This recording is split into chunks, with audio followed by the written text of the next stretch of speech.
Hello dear student. Today's class we are studying about chapter number 2, that is sexual reproduction in flowering plant. If we talk about sexual reproduction in flowering plant, before starting that I am giving you some information which come from CBSE. Okay, in preview video I already told you that CBSE decide they delete 30% syllabus of NCERT book due to COVID-19. So according to that he delete our first chapter reproduction in organism. Okay, so you are not learned that chapter because it is not considered in session 2020 and 21. So in session 2020-21 our first chapter is sexual reproduction in flowering plant.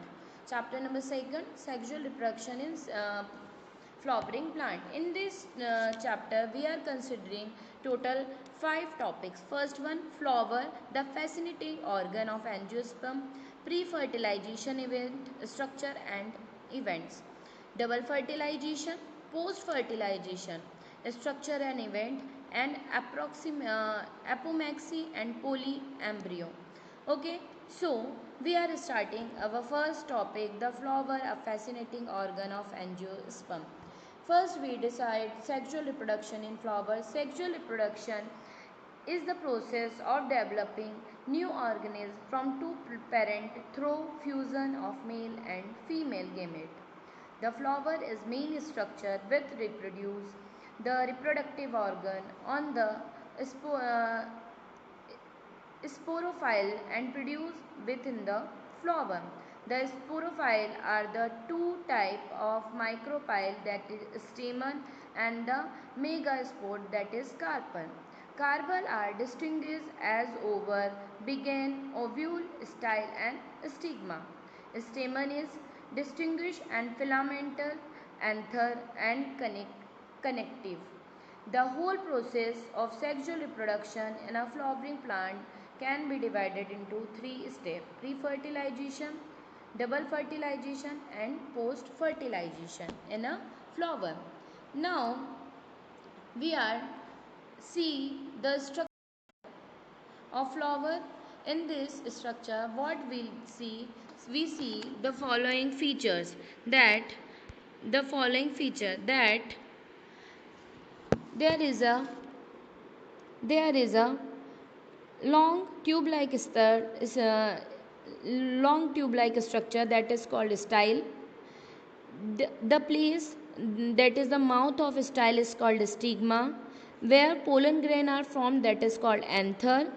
The beautiful colored leaf-like structure that is called petals. The anther connect with its base is called filament.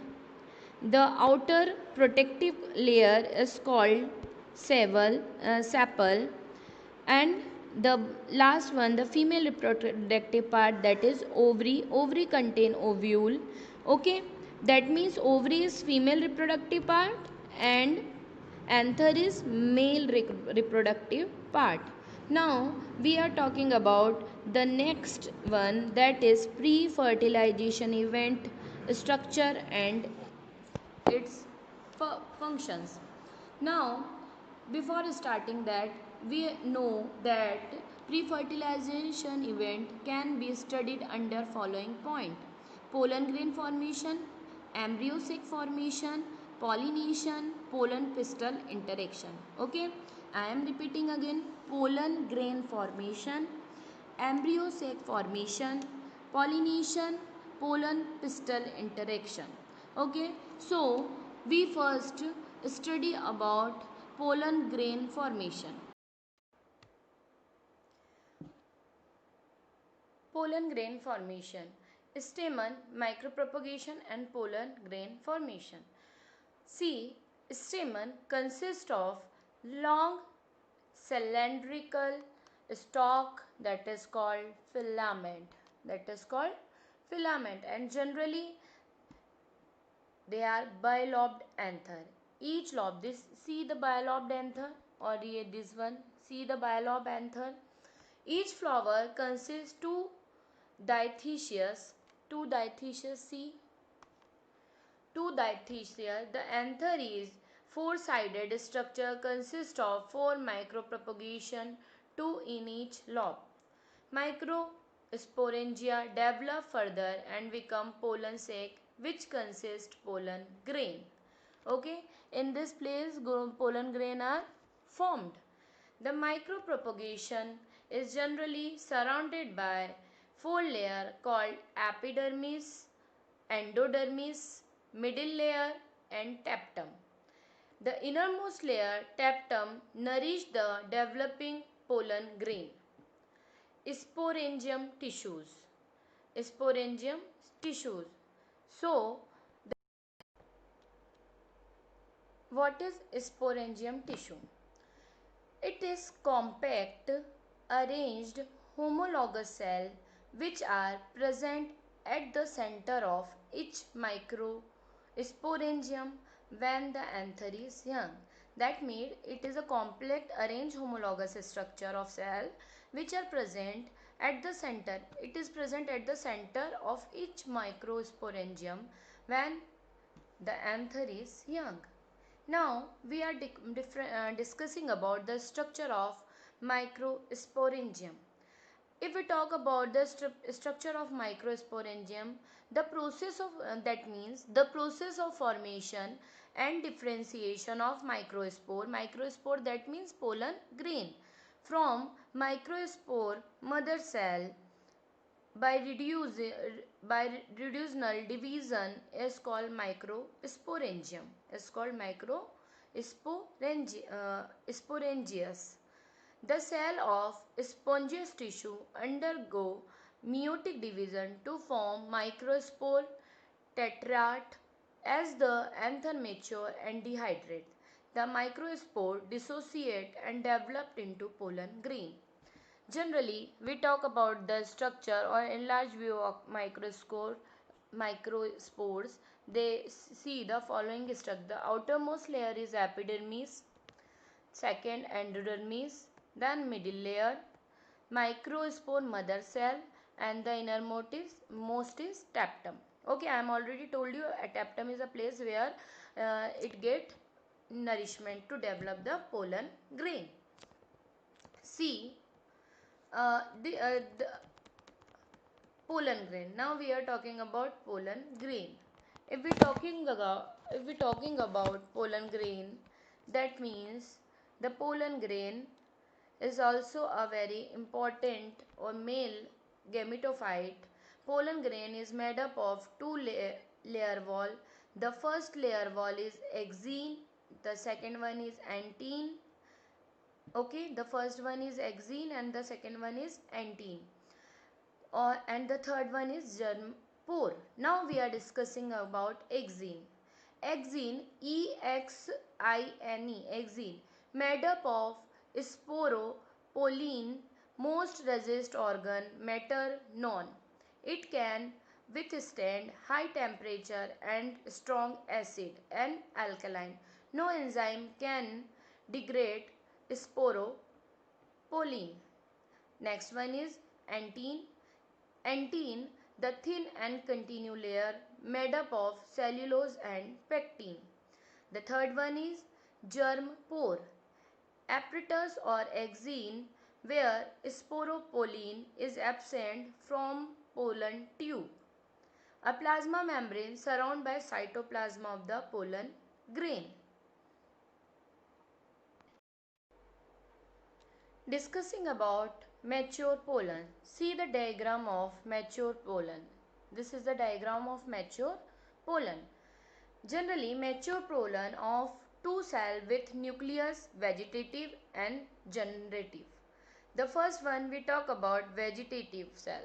Now we are talking about vegetative cell. Vegetative cell, it is bigger. Vegetative cell is bigger, abundant food reserve, large irregular nucleus, responsible for development of pollen grain. Responsible for development of pollen grain. The next one is generative cell. I will talk about generative cell. That means this cell is smaller than vegetative cell, involved in syngamy and fused with an egg and dense cytoplasm and nucleus. So the pollen grain of many species like for example Parthenium cause several allergies, bronchial diseases in some people and lead to chlorine, respiratory disorder, asthma, bronchitis, etc. Pollen grain are rich in nutrients and are used as a pollen tablet as a food supplement. Viable of pollen grain vary with the species to species and should loaded and stigma. Before this period of germination, pollen grain of large number of species are stored in liquid nitrogen at the temperature of 196 degree called the pollen bank. Pollen grain are rich in nutrients and are used as a pollen tablet as a food supplement. That means they use as a pollen tablet for good supplement or food supplement. Viable of pollen are green vary with the species to species and should land on the stigma before this period of germination. The pollen grain of large number of species are stored into liquid nitrogen at the temperature of 190 degree Celsius. Such storage are called pollen bank. Such storage are called pollen bank.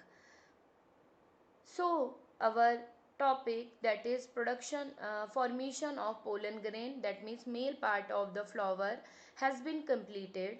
I hope so you all are aware about the male part of flower, okay, and how does it formed or it produced. If you are not capable to understand this topic, learn the video again. Write a note in your notebook or in your class CW copy or classwork copy. Prepare your own note. Okay, if you have any query or any problem, then consult at school number. Now in the next session we are discussing about the second part, or that is the female part of the flower, the pistil, megasporangium and the embryonic sac. We discuss the structure of megasporangium, the production of megasporangium and how they construct, okay, and how they work. So we meet again in our next session. Before that, have a nice day. We meet very soon. Bye student.